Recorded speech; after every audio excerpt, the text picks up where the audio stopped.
Tribun Timur kembali menyapa Anda dalam program Live Report on the Spot siang. Bersama saya tentunya Munawar Rahmat. Berbagai informasi menarik dan kejadian penting dari berbagai kabupaten kota di Sulawesi Selatan dan Sulawesi Barat akan kami sajikan setiap harinya jam 2 siang. Tribuners bisa saksikan live di kanal YouTube Tribun Timur dan Facebook Tribun Timur Berita Online Makassar. Dan untuk hari ini ada dua informasi dari Kabupaten Nrekang dan Luwu Timur. Dan kita awali live report on the spot siang ini dari Kabupaten Nrekang, di mana rekan kita Wais akan melaporkan tentang aksi tawuran yang terjadi gara-gara knalpot racing. Dan untuk informasi lengkapnya, rekan kita Faiz akan memberikan laporannya. Silakan Faiz dengan laporan Anda. Ya, terima kasih Rara ada di studio Tribun. Ya, saya saat ini berada di Kabupaten Nrekang. Wais melaporkan langsung kontributor Tribun Timur dari Nrekang melaporkan terkait saat ini ada peristiwa menarik di 2 hari jelang Lebaran kemarin di Kabupaten Nrekang, di mana ada peristiwa tawuran antar kelompok yang atau motifnya karena knalpot racing. Jadi ini ada 2 kelompok pemuda awalnya berpapasan dengan satu orang menggunakan knalpot racing yang berakibat ada ketersinggungan sehingga terjadi perang antar kelompok yang mengakibatkan sampai 15 orang yang ditangkap dari pihak kepolisian yang menangkap 15 orang dari kedua kubu. Untuk lebih jelasnya, ini berikut kutipan wawancara kami dengan Kapolres Nrekang AKBP Dr. Andi Sinjaya. Nrekang dan Satreskrim Polres Nrekang menyampaikan rilis atas perkara dugaan tindak pidana penganiayaan yang dilakukan bersama-sama. Kejadian ini adalah terjadi pada tanggal 11 Mei 2021 ya, pada dini hari kami menerima laporan adanya penganiayaan yang terjadi di Desa Kadingin ya Pak. Desa Kadingin.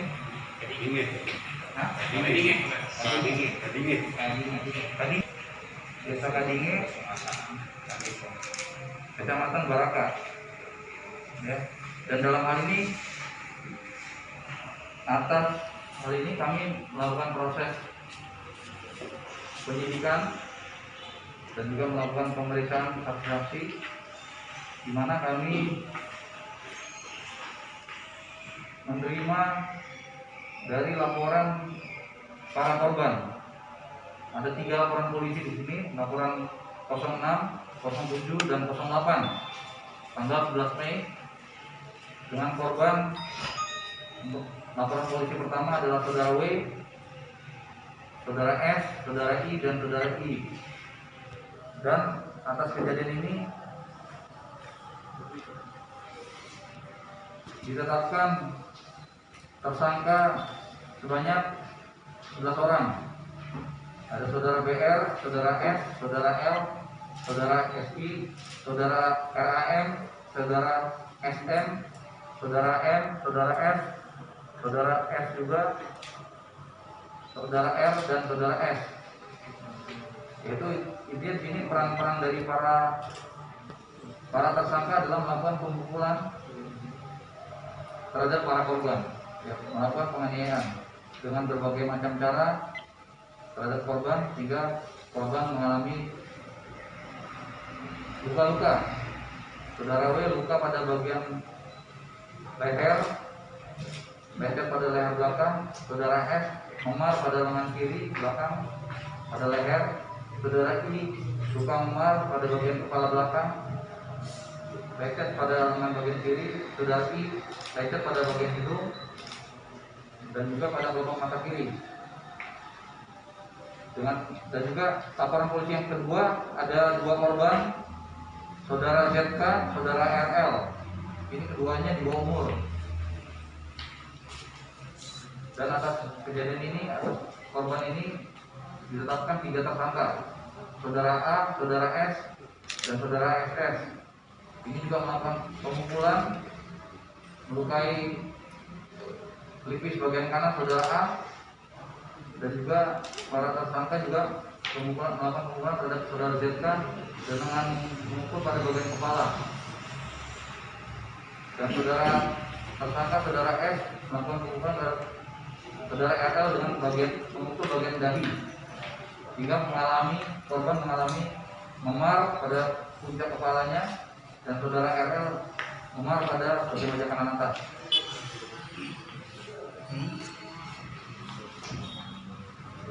Atas kasus yang ini, di samping dikenakan pasal 170 KUHP, juga dikenakan pasal tentang Undang-Undang Perlindungan Anak, karena korban adalah anak yang masuk dalam kategori anak dan di bawah umur. Yang ketiga, laporan polisi nomor 8, korbannya ada 1 orang, saudara SM, dan tersangkanya saudara U. Ya. Perannya adalah melakukan penganiayaan terhadap korban dengan cara memukul dari arah belakang dengan menggunakan satu batang daun pohon. Ya, ini barang buktinya yang mengakibatkan kepala korban luka bocor, jahitan sebanyak 6 jahitan. Dan atas kejadian ini dikenakan pasal 351 KUH pidana.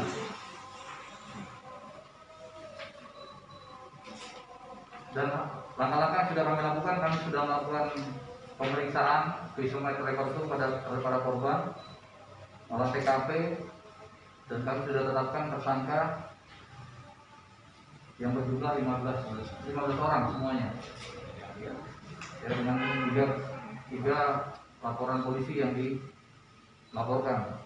Ini juga menjadi perhatian bagi kami pihak kepolisian, ya, berkaitan juga dengan program yang kami canangkan anti penyakit masyarakat. Inilah salah satu penyakit masyarakat yang timbul, ya, yang dilakukan oleh beberapa orang. Ini sebenarnya usianya juga masih usia ada yang usia muda, ada juga yang masih tergolong masih muda lah.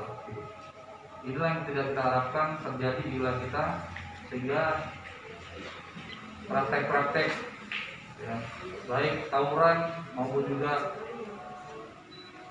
perkelahian yang berujung pada penganiayaan, main hakim sendiri, ini akan kami tindak secara tegas, ya, tanpa pandang bulu, dan kami berharap ini tidak terjadi lagi di wilayah manapun di wilayah hukum Kabupaten Nganrekang. Begitu Pak, Pak Desa.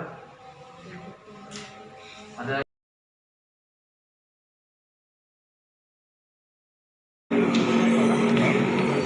berdasarkan informasi ini ada, ya, dari mereka ini saling memancing keributan dan provokasi yang lainnya. Permasalahan juga sebetulnya tidak jelas-jelas amat. Ini hanya masalah penggunaan knalpot racing yang menyinggung perasaan orang-orang di sekitarnya. Itu antar dusun ya, antar desa, satu desa tapi ini. Begitu, itu masalah utamanya itu. Jadi ini bukan ada masalah yang mengakar terlalu ini, tapi hanya masalah-masalah sepele. Tapi akhirnya dibawa ini dengan mengajak rekan-rekannya sesama warga di satu dusunnya. Oh, jadi awalnya dia hanya permasalahan ketersinggungan karena knalpot racing. Iya. Ini juga yang menjadi perhatian kita, supaya knalpot racing ini nanti kita akan tindak karena tidak ini yang dapat menimbulkan ketersinggungan, ya kan, keluhan dan juga komplain dari masyarakat yang lain, termasuk ini antar dusun pun demikian, bisa terjadi singgungan-singgungan seperti ini. Tapi tidak ada maksudnya tidak ada fasilitas umum atau fasilitas publik yang dirusak dan ini. Tidak ada. Berarti ini hanya perkelahian antar kelompok dan ini. Kalau penangkapannya memang di satu titik saja atau penangkapannya bagaimana? Ya, kita lakukan penangkapan, ya, setelah kita lakukan pemeriksaan saksi, kita sisir, kita cari para pelaku ini di rumah masing-masing. Antara dusun apa tadi? Pasangan dengan Lombok. Pasan dan Lombok. Ya. Terkait dengan korban dan kan Ya. korban. Kapan? 11 Mei. Korbannya kan informasi yang kita dapat itu ada korban yang juga dibawa ke Polres. Iya. Status mereka itu bagaimana? Ada korban yang juga sekaligus menjadi tersangka di sini. Artinya yang murni korban itu dan apakah dipulangkan atau bagaimana itu? Enggak. Karena korban dia udah menjadi korban. Ya. Yang mana korban jadi udah melakukan penganiayaan lagi. Oh, menyerang. Ya kan? Menyebabkan orang juga luka ya. Tentunya tidak boleh kan? Tidak boleh. Ini namanya tindakan main hakim sendiri. Sehingga terpaksa juga harus kita lakukan proses seperti ini upaya paksa ini. Dan kita sudah melakukan upaya-upaya mempertemukan dari seluruh elemen ya, antara kepolisian, dari Polsek, Koramil, terus juga dari 4 pilar, baik dari kepala desa, tokoh masyarakat, para pihak, keluarga-keluarganya sudah sempat kita pertemukan. Intinya kita berharap nih proses ini atau permasalahan ini diserahkan pada mekanisme hukum, ya mereka juga menyampaikan untuk mengikuti proses hukum yang berlaku. Dan atas kejadian ini juga kami tekankan kepada seluruh masyarakat agar jangan mudah terprovokasi atas ajakan-ajakan ataupun tindakan-tindakan provokatif masyarakat lainnya. Jika ada kejadian yang itu merugikan ataupun sifatnya suatu tindak pidana, dilaporkan dan kita akan tindak dan kita akan proses sesuai dengan hukum yang berlaku.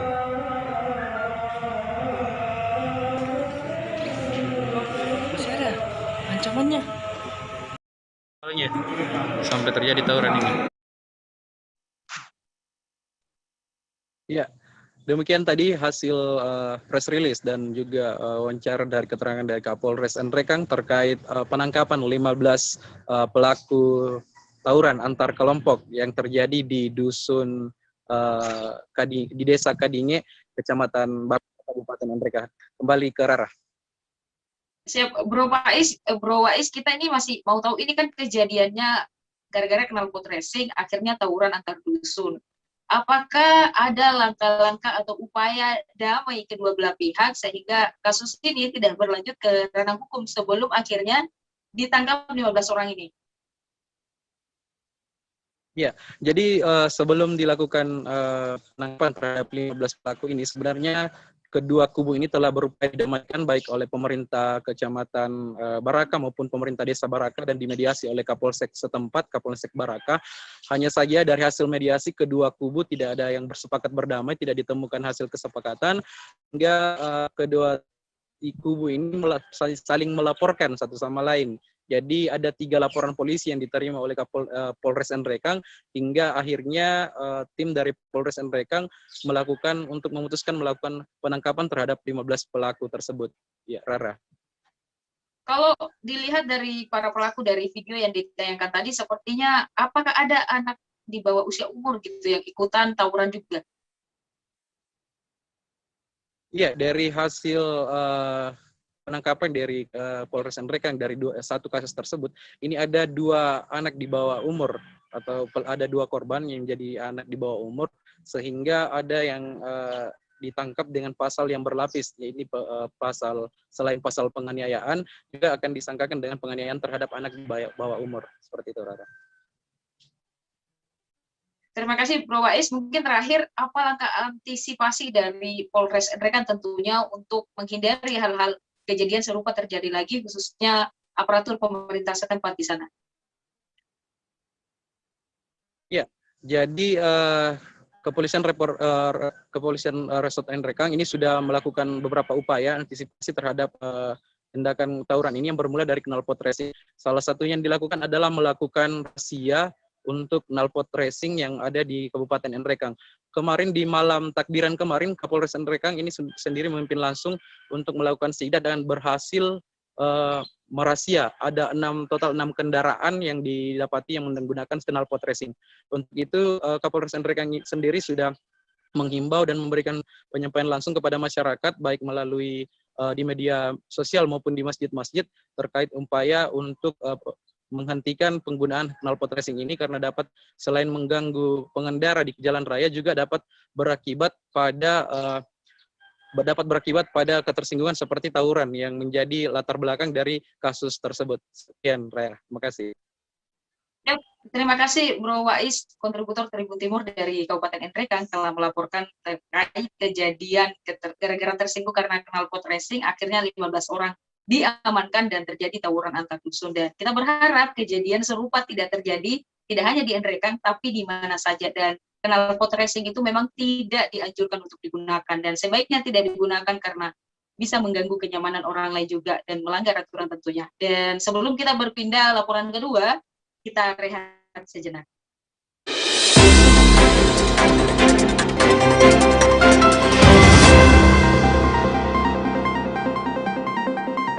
Hai Tribuners, yang suka nyeri otot sendi pakai aja Geliga. Ayo mulai sekarang pakai terus Geliga dan jangan buang kemasan atau bungkusnya ya. Karena ada kuis gebiar Geliga periode 15 April sampai 30 Mei 2021. Segera ikut kuis gebiar Geliga. Caranya sangat gampang. Sebutkan apa nama monumen yang terletak di Jalan Sudirman yang juga dikenal sebagai Monumen Pembebasan Irian Barat, dan gambarnya juga akan ditayangkan pada Instagram @tribuntimur.com dan koran Tribun Timur.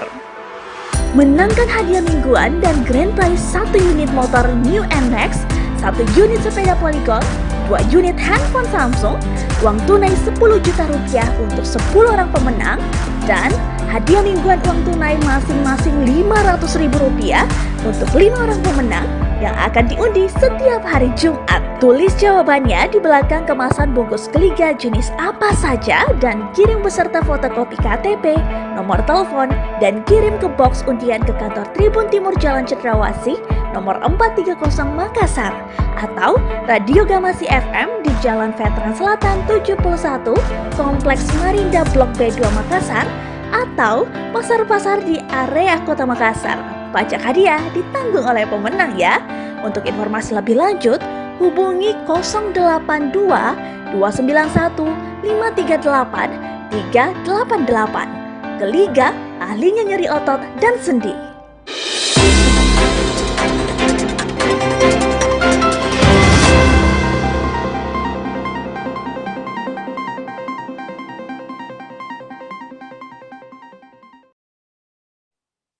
Balik lagi dalam program Live Report on the Spot siang, dan Live Report on the Spot siang hari ini kita akan akhiri dari laporan Ivan Ismar, kontributor Tribun Timur dari Kabupaten Lubu Timur, akan melaporkan kondisi terkini pos penyekatan di Tambangan Mangkutana setelah Lebaran. Dan untuk informasi lengkapnya, Ivan Ismar akan menyampaikan langsung dengan narasumbernya. Silakan Bro Ivan Ismar. Ya, terima kasih Rara. Saat ini saya sudah berada di pos penyekatan Tambangan, pos perbatasan antara Lubu Timur Sulawesi Selatan dengan Sulawesi Tengah. Pada arus mudik ini, pemerintah mendirikan 4 pos di Kabupaten Lubu Timur. 1 pos di Dermaga Nuha, itu perbatasan antara Lubu Timur dengan Sulawesi Tengah. Kemudian 1 pos di wilayah Burau, perbatasan antara Lubu Timur dengan Lubu Utara. Kemudian di pos Tambangan, perbatasan antara Lubu Timur dengan Sulawesi Tengah. Kemudian 1 pos lagi di pos Selampia, perbatasan antara Lubu Timur dengan Sulawesi Tenggara. Nah, saat ini saya sudah berada di pos Tambangan untuk melaporkan terkait kegiatan-kegiatan penyekatan pemudik dari Sulawesi Tengah yang ingin masuk ke Lubu Timur. Sejauh ini pantauan Tribun sudah ada 1 mobil tadi yang mengangkut pemudik yang diminta putar balik atau kembali ke Sulawesi Tengah.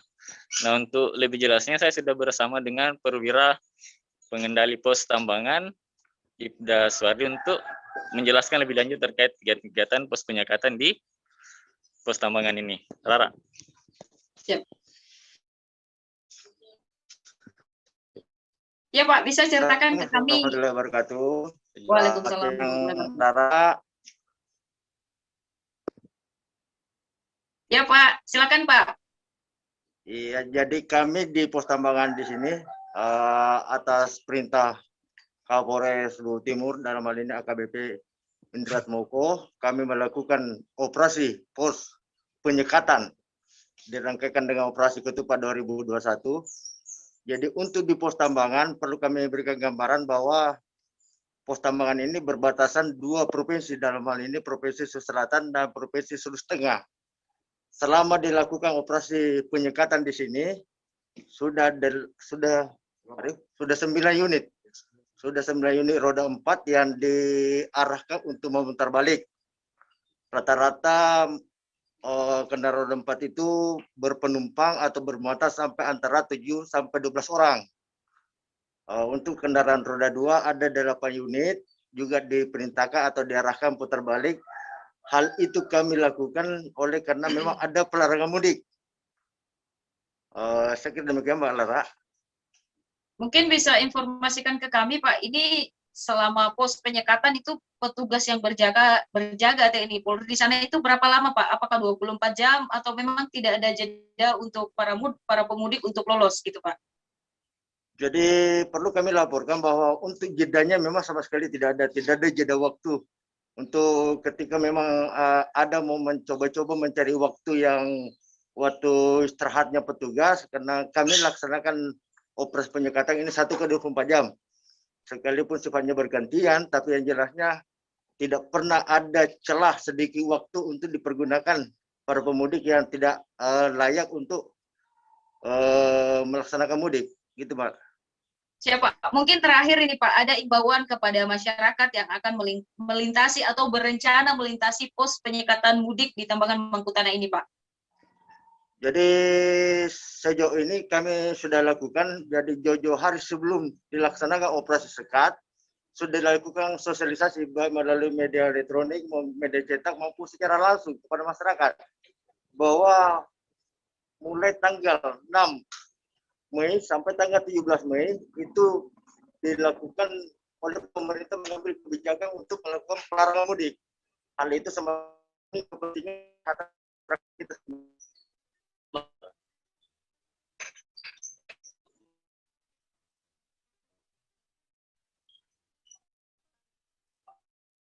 Siap, terima kasih Pak.